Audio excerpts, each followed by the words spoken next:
Hi everyone. So today I will upload my next video, that is the basics of competitive programming. We will discuss errors and complexity in this video. So let's start now.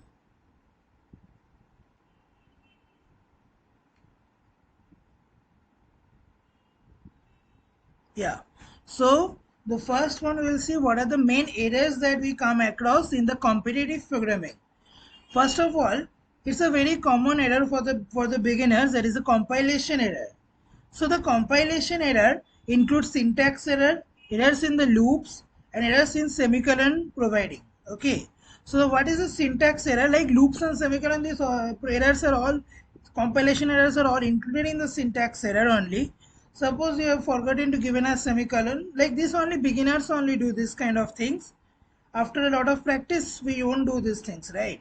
So loops error means we forgot to, like we have written up several lines and we have forgotten to close the bracket or similar things, then this loops error can come.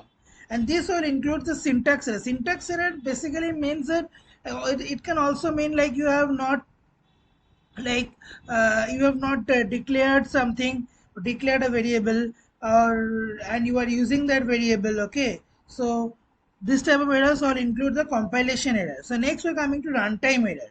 So what do you mean by runtime error?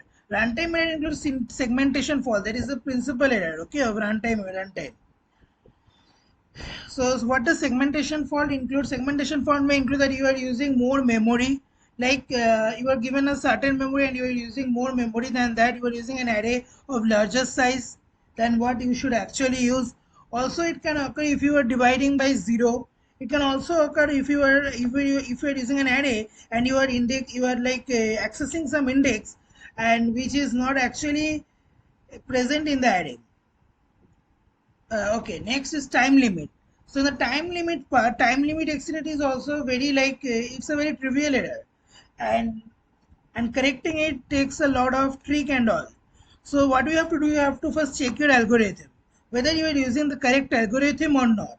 If you are not using the correct algorithm, that is an optimized algorithm, then you have to again like write the program by the new algorithm. That you have to think that what is the trick there. You can't use like a lot of loops, nested loops and all. Next we're coming to the optimization of input and output. This is very important. This actually we neglect, but we should not ignore this, because this also provides a huge space in the competitive programming in the time limit part. This is also basic, like there is a simple syntax synchronization with the stdio in the C++ and all. After that we are coming to loops and recursion. Yeah, here many people think in the competitive programming that if we provide a recursive program, then it will look nice and it will be a very advanced one and it will be like giving a good time limit. No, it can even limit, it can, because it is actually one of the highest reasons this recursion provides this time limit exceeded thing. Okay, and so this is gone, and loops also can't use in a very high complexity. I will come, then only we can understand. Yeah, so we are coming to time complexity. What is time complexity? Time complexity is the number of basic operations that you are using in the program. Next, what is big O notation? Yeah. So in time complexity in programming, we have in the algorithm. What is first of all algorithm? Algorithm is the number of definite and finite number of steps that are available in the program. Okay. So that we used to write the program, and after that we go to the BIGO. So in the BIGO part, what we do basically, like bigo is a worst case scenario. Okay, so bigo means like it's the upper bound, it's not the tight upper bound. Tight upper bound is small o. Tight upper bound is small o, and bigo is the upper bound, and a lower bound is given by big omega, and the average case is given by theta. So this means that if you are writing a program and like the maximum number of operations going into a quadratic or cubic equations, so that may go to, we can write big O of n square or big O of n cube respectively. And if we can solve in the lower bound, that is the best case can be solved in constant time, What do you mean by constant time? There is no loops. Simple. There is, you have no using no loops, and you are using a something like trick or anything, and then we are coming to big omega. So what do you mean by big omega? Big omega is something like that is a base case, whatever I told, right? And after that we are coming to theta is the average case, that is it is f1 is less than equal to and f2, between f1 and f2 g are line, okay, two functions. And then we are coming to small o, that is a tight upper bound, small omega, that is tight lower bound. Okay, what to use and when, like this we can do while doing the problems actually. Okay, like what we can use, like we, there is nothing to use actually. So you are actually solving a problem, doing some optimization, then only use, then only you have to think of this big O and big omega. Okay, and next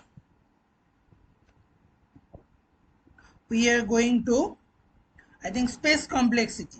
So space complexity is the how much memory you are using, that is in a polynomial term you have to express. What is auxiliary space? Auxiliary space is an extra space, that if you are using any extra space other than the givens, what you have to use in the, like you have to take an input array, that is not auxiliary, that is not extra.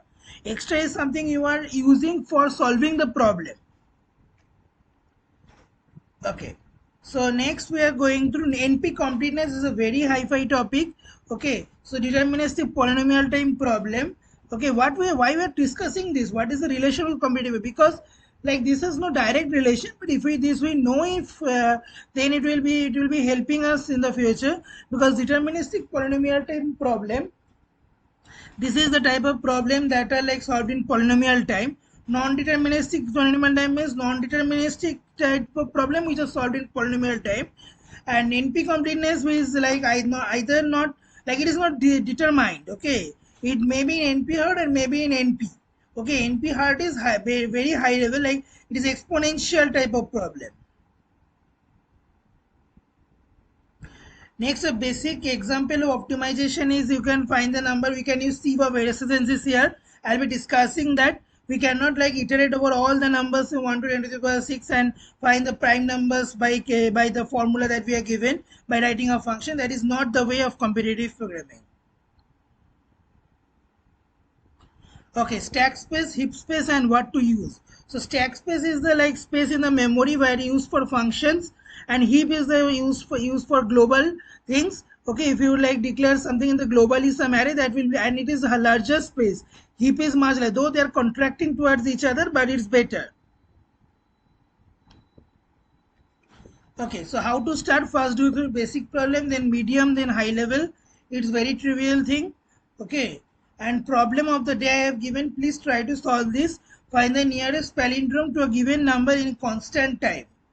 Okay, only just let me know the trick, no coding is required. So next video will be uploaded soon. Thank you so much.